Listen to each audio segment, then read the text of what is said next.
श्रीमन्नारायण नारायण नारायण श्रीमन्नारायण नारायण नारायण श्रीमन्नारायण नारायण। सियावर रामचंद्र की है, मोर मुकुट वंशी वाले की है। प्रेम का जो मार्ग है उसमें भी आगे जाकर के एकता हो जाती है, और ज्ञान का जो मार्ग है उसमें भी आगे जाकर एकता हो जाती है। ज्ञान के मार्ग के बीच के में जीवात्मा और परमात्मा की एकता होती है, और वह एकता जाति से एकता नहीं, स्वरूप से भी एकता हो जाती है। स्वरूप भी अलग अलग नहीं रहती। और भक्ति के मार्ग में जो एकता होती है वो तीन की एकता होती है, प्रेम और प्रेमास्पद और प्रेमी, यानी भक्त भगवान और भक्ति। भक्ति कहते थे, प्रेम कहते, इन तीनों की एकता होती है, और वहां दो की एकता होती है ज्ञान के मार्ग। वो दोनों की एकता अभेद के मार्ग से होने वाली एकता स्वरूप से जाति से दोनों से होती है। वहां पर स्वरूप की भी भिन्नता नहीं रहती और जाति की भी भिन्नता नहीं रहती, नाम रूप की भी भिन्नता नहीं रहती, ये कोई भी चीज की भिन्नता नहीं रहती। और यहाँ भक्ति के मार्ग में जो एकता होती है ये नाम रूप की भिन्नता रहती है। जब स्वरूप की भिन्नता हो गई तो फिर नाम की भिन्नता हो गई, रूप अलग हो गया तो नाम अलग हो गया। जाति से तो एक है किंतु स्वरूप अलग है, इस बात से अलग नाम है। जो भक्ति करता है उसका नाम भक्त है, और जिसकी भक्ति करता है उसका नाम भगवान है। और जो संबंध भक्ति का है, प्रेम का है, तो उसका नाम भक्ति है, प्रेम है। वस्तु भी स्वरूप से तीनों अलग अलग है और जाति से तीनों एक ही है। तभी तो भगवान का भक्त जो है, भगवान एक आनंद स्वरूप है, उस आनंदमय को आनंद देता है। सारी दुनिया को तो आनंद देते हैं भगवान, और भगवान को आनंद देता है भक्त। भक्त जो है उसको हर वक्त आह्लादित करता रहता है, उसकी सारी चेष्टा भगवान के लिए होती है। और उस समय में भगवान की जो चेष्टा होती है, लीला होती है, वो भक्त के लिए होती है, एक दूसरे के लिए होती है। और वो लीला है वो प्रेम में है। तो प्रेम भी वहां मूर्तिमान होकर के रहता है। तो प्रेमी और प्रेमास्पद और प्रेम ये स्वरूप से अलग अलग है, नाम तीनों की अलग अलग है, स्वरूप तीनों की अलग अलग है, किंतु उनकी जो धातु है वो एक ही। वास्तव के बीच के में कोई चेतन पदार्थ को समझाने के लिए हमारे पास कोई ऐसी चीज नहीं है कि हम आपको समझा सकें। जड़ चीज को लेकर के ही समझाया जाता है। जैसे आकाश के बीच के वहां निराकार रूप से जल रहता है, क्यों आकाश से जल बरसता है। यदि आकाश में जल हो ही नहीं तो बरसे कहां से, वो पहले से ही है, किंतु वही जल फिर बादल के रूप में आ जाता है, और बादल के रूप में आकर वो बादल चूड़ने लगता है तो वही जल बूंदों के रूप में बन जाता है, और शीत पाता है तो वही जल बर्फ के रूप में, ओड़ों के रूप में बन जाता है। तो उसको गोल गोल होते उसको ओड़ा कहते हैं। और समझो कि जो एक कपूर की माफक, पीछे कपूर की माफक जो चीज बरसे उसको बर्फ कहते हैं। और जो तबका पड़े उसको बूंदे कहते हैं। आकाश के वहाँ रुई कैसे फैलती तो उसको बादल कहते हैं। तो आकृति भी सबकी भिन्न भिन्न और नाम भी सबके भिन्न भिन्न, किंतु धातु से सब जड़ ही है। जड़ से अतिरिक्त और कोई वस्तु उसके वहाँ नहीं है। तो इसी प्रकार से थी, स्वरूप से अलग अलग होकर, नाम अलग अलग होकर के वस्तु से एक ही है। तो प्रेम और प्रेमास्पद और प्रेमी तीन पदार्थ हुए। तो भक्त की दृष्टि में तो भगवान प्रेमास्पद है और भक्त है सो प्रेमी, और भगवान की दृष्टि में भक्त प्रेमास्पद है और भगवान उसके प्रेमी।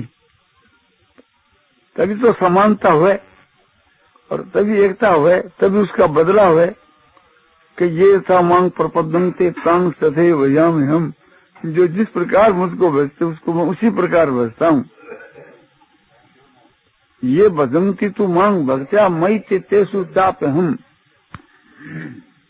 जो भक्ति से मुझको भजते हैं उनके हृदय में मैं, मेरे हृदय में वह रहता है। तो जिस प्रकार भगवान भक्त के हृदय में रहते हैं, भगवान के हृदय में उसी प्रकार से भक्त रहता है, कोई फर्क नहीं है। भगवान भक्त का ध्यान करता है और भक्त भगवान का। महाभारत की कथा आप कौन कि मैं विष्णु पिता के ध्यान कर रहा हूँ भगवान। महाभारत के शांतिपुर में विष्णु पिता माई के पास में जा रहे हैं, युधिष्ठिर ने पूछा कि महाराज आप किसका ध्यान करते हो, और ये बात यदि बताने लायक हो है या न मैं उसका पात्र समझ जाऊं तो आप कृपा करके कहें।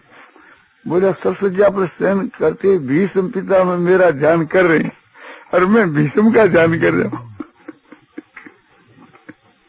भगवान तो सर्वज्ञ है ना। तो भीष्म जी बड़े उत्कोटि के भगवान के भक्त थे।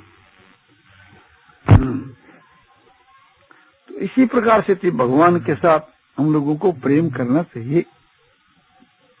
भगवान अवतार लेते हैं और अपने भक्तों से दूर भी रहते हैं और निकट भी रहते हैं। मन से और भाव से तो दूर नहीं रहते, निकट ही रहते हैं, शरीर से दूर रहते हैं। जैसे अर्जुन है तो अर्जुन से मिलते खूब प्रेम रहता, दोनों साथ साथ ही रहते। और जब भगवान अर्जुन को छोड़ करके द्वारका को चले जाते तो कितनी दूर तक अर्जुन और साथ में रथ के साथ साथ में चलते, और जब तक भगवान का रथ दिखता रहता तब तक उसको देखते रहते। जब रथ नहीं दिखता तब लौट करके घर आ जाते, भगवान के उस भाव को हृदय में धारण करके।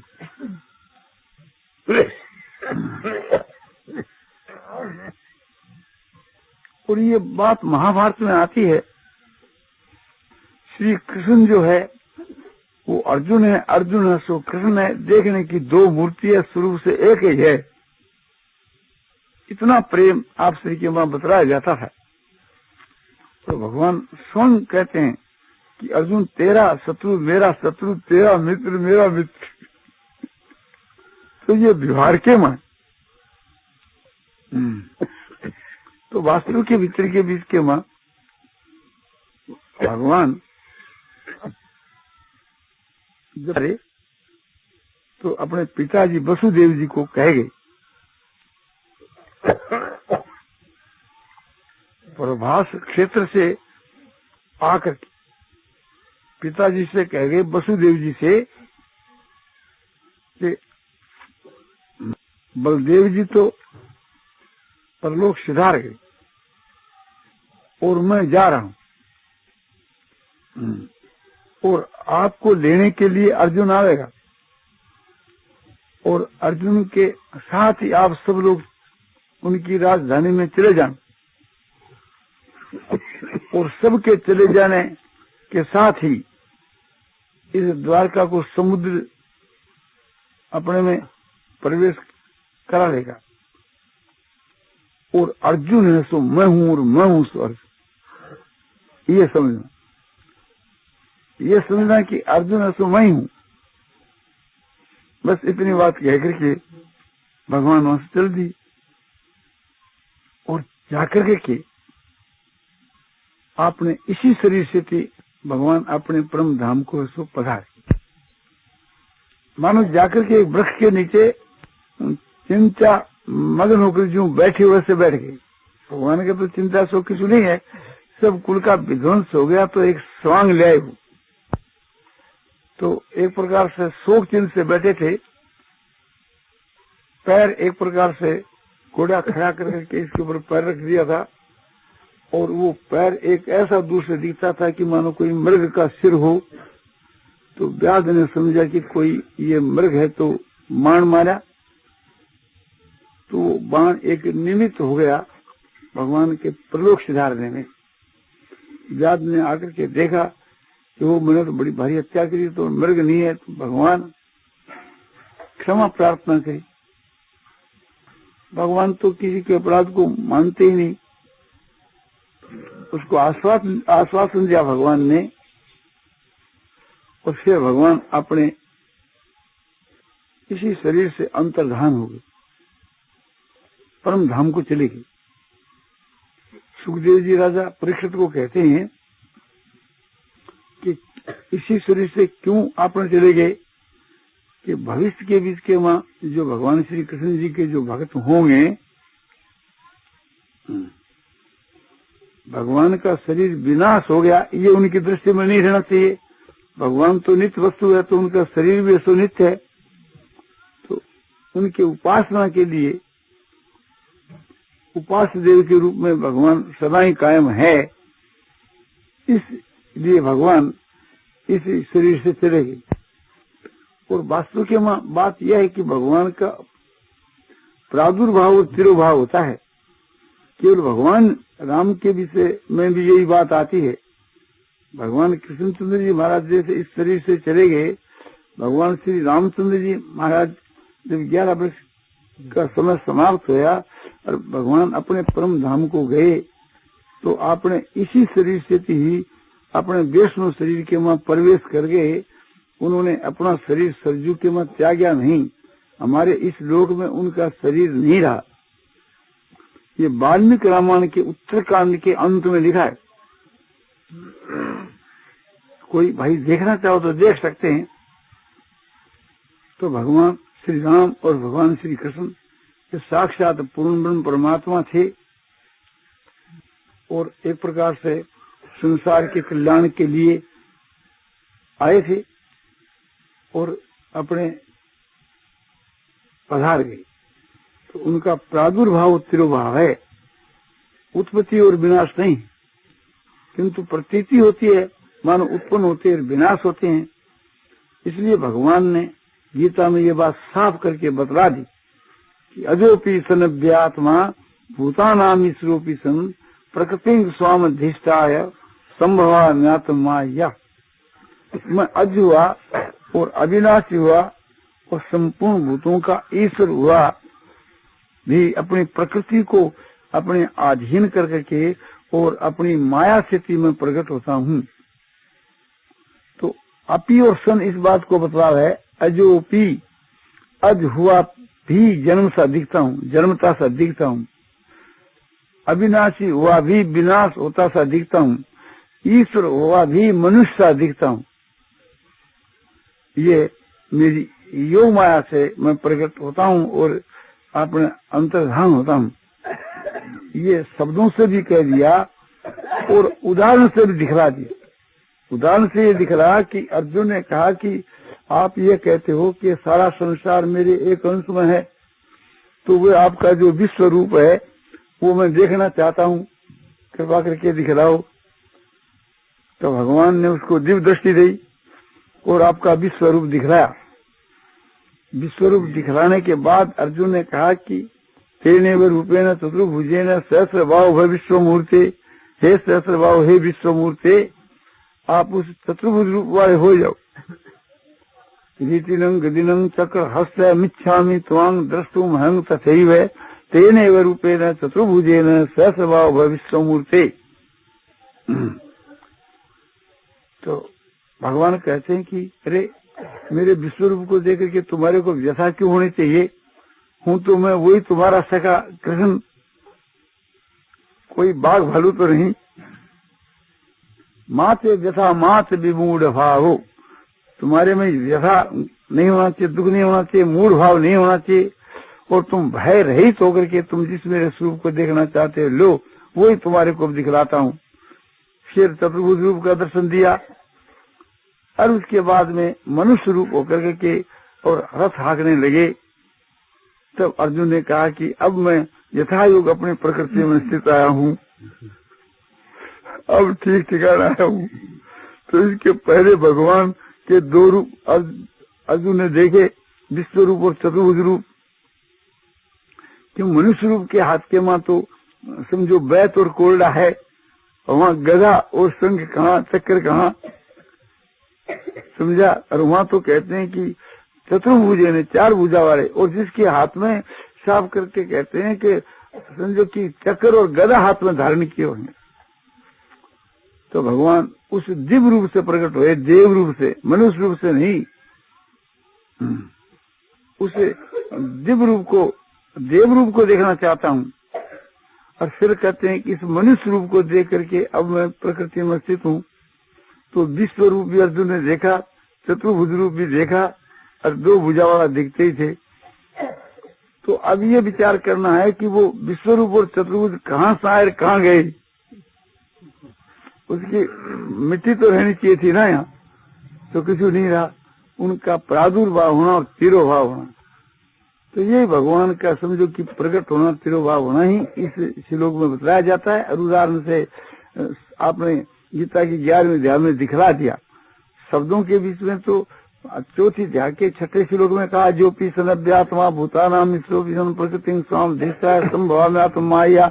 और कृष्ण के रूप में तो भगवान स्थित है ही, और फिर चतुर्भुज रूप में और विश्व रूप में उदाहरण से वहाँ दिखला दिया। तो इसी प्रकार से कि भगवान आते हैं और प्रकट होते हैं और चले जाते हैं। तो भगवान के साथ के मां हम लोगों को प्रेम करना चाहिए, विशुद्ध प्रेम करना चाहिए, अनंत प्रेम करना चाहिए। तो इसी प्रकार से कि गोपियों का जो भगवान के साथ में प्रेम था वो विशुद्ध प्रेम था, अनन्य प्रेम था। भगवान जो कुछ लीला करते थे उसे गोपियों के लिए, जब गोपियों के पास रहकर एकांत स्थान में, और गोपियां जो कुछ लीला करती थी वो भगवान के लिए, अपने लिए किसी नहीं। राधिका जी जो है वो अलादीन शक्ति थी, और उन्हीं की समझो कि अंश रूपा शक्तियां ये सब थी। जो जितनी और शक्तियां थी वे भगवान के परम धाम से आई थी, और भगवान के परम धाम को ही एक प्रकार से चलेगी। भगवान के परम धाम के बीच के मां जो अति सामीप्य जो भक्त रहते हैं वे लीला करने के लिए भगवान के साथ में उनके परकर बन करके आते हैं, और लीला समाप्त करके उनके साथ में चले जाते हैं। उन भक्तों को हम कारक पुरुष भी कहते हैं, एक समझो कि अधिकारी पुरुष भी कहते हैं, जो वहां से आते हैं। उन्हीं में ही समझो कि अधिकारी पुरुषों में ही वेदव्यास जी महाराज जी एक अधिकारी पुरुष थे, कारक पुरुष थे।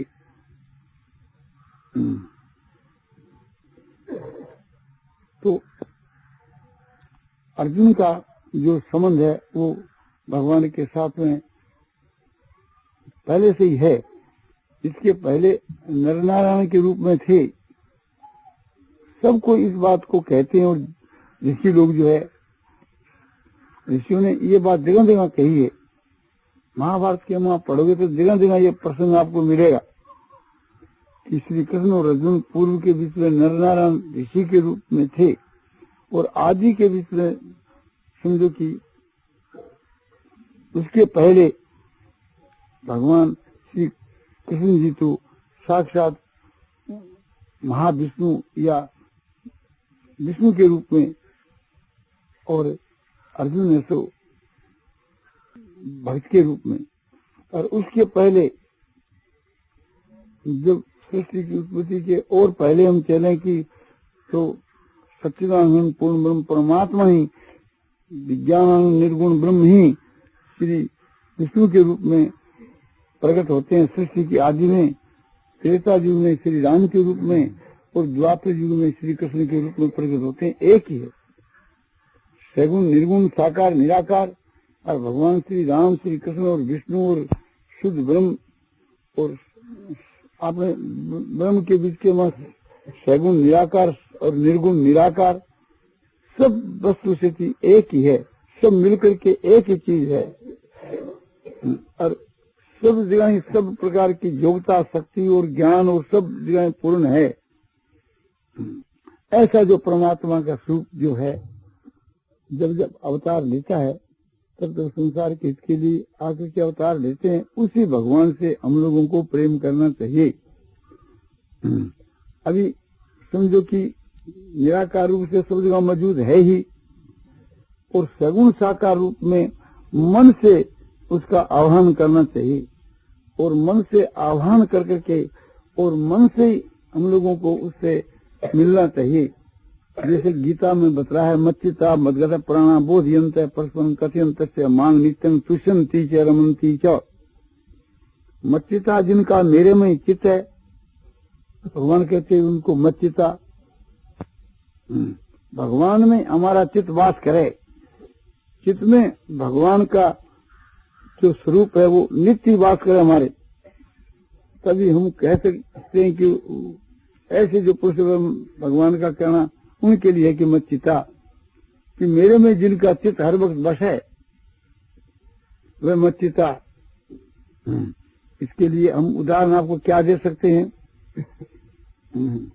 जड़ पदार्थों के मां इसके लिए कोई उदाहरण नहीं है। तो ये कहा जा सकता है कि जो उच्च कोटि के भगवान के जितने जो भक्त पूर्व में हो चुके हैं उनका उदाहरण दिया जा सकता है। कि जैसे हनुमान जी महाराज है, जैसे भक्त प्रहलाद है, उनको सब जगह हर वक्त भगवान दिखते हैं। जैसे स्त्रियों के बीच के माँ मीराबाई है, गोपियां है, और भी एक प्रकार से थी। नीच जाति के माँ भी जैसे सबरी भिजनी है, पुरुषों में जैसे गु है, केवट है, और इसी प्रकार से थी समझो कि राजा महाराजाओं के बीच में जैसे अमरीश है, इत्यादि जो बहुत उच्च कोटि के राजा हुए हैं। चोल राजा भी बहुत उच्च कोटि के थे, किंतु अमरीश के समान नहीं। जैसे भीष्म पितामह है, तो ये बड़े उच्च कोटि के जो ब्रह्मचारी गृहस्थी राजा लोग हुए। सनकादिक है, तो ये सभी बड़े उच्च कोटि के महापुरुष हुए हैं। सनकादिकों को तुम समझो कि अवतार भी मानते हैं और भक्त भी मानते हैं, दोनों श्रेणी के मान। जैसे शिव जी को भक्त भी मानते हैं, अवतार भी मानते हैं। जैसे बलदेव जी को अंश अवतार भी मानते हैं, एक प्रकार से कि भगवान का भक्त भी मानते हैं। तो इस प्रकार से ये समझो कि उच्च कोटि के पुरुष हुए। तो उनका जो प्रेम भगवान के मां नित्य प्रेम था, और अपनता तो प्रेम के साथ ही, अपनता को लेकर तो प्रेम होता है। भगवान के मां अपनता और भगवान के मां प्रेम, इसी प्रकार का प्रेम हम लोगों को करना चाहिए। तो भगवान का आह्वान करके, भगवान का नेत्रों से दर्शन, मन से चिंतन, बुद्धि से निश्चय, वाणी से वार्तालाप, शरीर से स्पर्श, तो मच्चिता मदगत प्राणा। भगवान में जिनका चित्त है, भगवान कहते वो मच्चिता। और भगवान के लिए जिनका जीवन है, भगवान के बिना एक क्षण भी जिनको अपना जीवन अच्छा नहीं लगता, भगवान के बिना जो इस संसार में रह नहीं सकते, जैसे जल के बिना मच्छी रह नहीं सकती, तद विश्व में परम व्याकुलता, ये भी एक प्रकार से साधन अवस्था ही है। किंतु ये मैं जो बतला रहा हूँ ये उसके भी परे की अवस्था है। उसका विश्रम हुआ तब तो परम व्याकुल था, उसका विश्रम होता ही नहीं उनके। वो तो नित्य हर वक्त देखते रहते हैं। यो मांग पश्यति सर्वत्र सर्वं च मयि पश्यति और तस्यांग न प्रणश्यामि सत्य में न प्रणश्यति। जो मुझको सब जगह देखता है अपने अनुभव से और सबको मुझ में देखता है, उससे मैं कभी अलग नहीं हो सकता, वो मुझसे कभी अलग नहीं हो सकता। संसार के मां उसके लिए कहा कि सर्वभूत स्थितम यो मांग भजते एकत्वमाश्रित सर्वथा वर्तमान होती सहयोगी मई वर्तते। सारे भूतों में स्थित जो मैं हूँ, ऐसे मुझ परमात्मा में एक ही भाव से स्थित होकर के, मुझ में तन्मय होकर के और फिर संसार के बीच में जो विचरता है वो मेरे में विचरता है, मुझ में उसका विचरण है। उसकी दृष्टि में मेरे स्वादूसी वस्तु नहीं है, ऐसी उसकी स्थिति हो जाती है। तो ऐसा जो होकर के रहना, तो मन से भगवान का आह्वान करके उनका दर्शन भाषण सप्रस वार्तालाप करते रहना और बोधियंत परस्परम। जैसे गोपियां आप श्री के वहां वो भगवान की बातें करती रहा करती थी, उससे भगवान के तत्व रहस्य को जनाती थी। भगवान का ये तत्व है, भगवान का ये रहस्य है, भगवान के गुणों के विषय में और प्रभाव के विषय में बातचीत करती रहती थी। वो बोधियंत परस्परम कथयंत से मांग नित्यम। और भगवान के विषय को नित्य कहना, दूसरी बात नहीं कहना। जैसे हम लोग भगवान की भी बात कहते हैं, दूसरी भी बात कहते हैं, ऐसे नहीं। जो भगवान के उस कोटि के भक्त होते हैं वे भगवान की बात कहते हैं, दूसरी बात कहते ही नहीं। दूसरी बात के लिए उनके समझो मौन है और दूसरी बात नहीं बोलते। तो कथयंत से मांग नित्य सदा ही ऐसा उनके स्वयं है। और प्रसन्नति चरमंती से उसके बीच के वही रमन करते हैं। रमन करना, यही रमन करना, नेत्रों से भगवान को देखना, ये नेत्रों के द्वारा भगवान में रमन है। भगवान की बातों को सुन सुन करके मुग्ध होना, ये कान के द्वारा भगवान के वहां रमन है। वाणी से भगवान के प्रति वचन बोलना, वो वाणी से रमन है। और भगवान से मन से खूब प्यार करना, ये मन से भगवान के वहां रमन है। समझो, हाथों से भगवान के चरण आदि को छूना, ये हाथों से भगवान के वहां रमन है। तो इस प्रकार से अपना मन और ये इंद्रियां सब भगवान में लगा देना। बोलो नासिका का रमन क्या, कि नासिका से भगवान के वहां सुगंध का ग्रहण करना, ये नासिका के द्वारा रमन है। बोलो जीवा का फिर रमन क्या, जीवा पर तो दो इंद्रिय, वाणी से बोलना तो आप कह सो ठीक है, और दूसरा जीवा के द्वारा समझो कि भगवान का जो प्रसाद का आस्वादन देना, तो ये जीवा के द्वारा रमन हुआ। सारी इंद्रियां भगवान के वहां लगा देना, ये इंद्रियों के द्वारा मन लगा देना, मन के द्वारा बुद्धि लगा देना, बुद्धि के द्वारा भगवान के रमन है। तो वे भगवान कहते हैं कि जो मुझ में रमन करते हैं और इस प्रकार से समझो कि आनंद के वहां मुग्ध होते हैं, वो संतोष लाभ करना, तुषंती माने संतुष्ट रहते हैं। ऐसे भक्तों के लिए भगवान कहते हैं कि ये साधन अवस्था है, ये मानसिक सब मिलन है, प्रत्यक्ष नहीं। प्रत्यक्ष मिलन तो इसका फल है कि तेसांग सतत युक्तानां भजतांग प्रीति पूर्वकम ददामि बुद्धि योगम तम ये न मामुपयंति ते। उन प्रीति पूर्वक प्रेम पूर्वक जो मुझको भजने वाले और नित्य निरंतर, अंतर नहीं पड़ता, नित्य निरंतर से मुझको भजते हैं मन से। इस प्रकार से नित्य निरंतर जो मुझको भजने वाले हैं, उनके बुद्धि के बीच में मैं वे ज्ञान देता हूँ कि जिससे मुझको एकदम प्रत्यक्ष साक्षात प्राप्त हो जाते हैं। उसका फल साक्षात प्राप्ति है। यहाँ तो उसके पहले तो प्राप्ति तो नहीं है, साधन अवस्था है। तो ये उसका फिर फल है। फल की तरफ तुमको ख्याल ही क्यों करना अपना।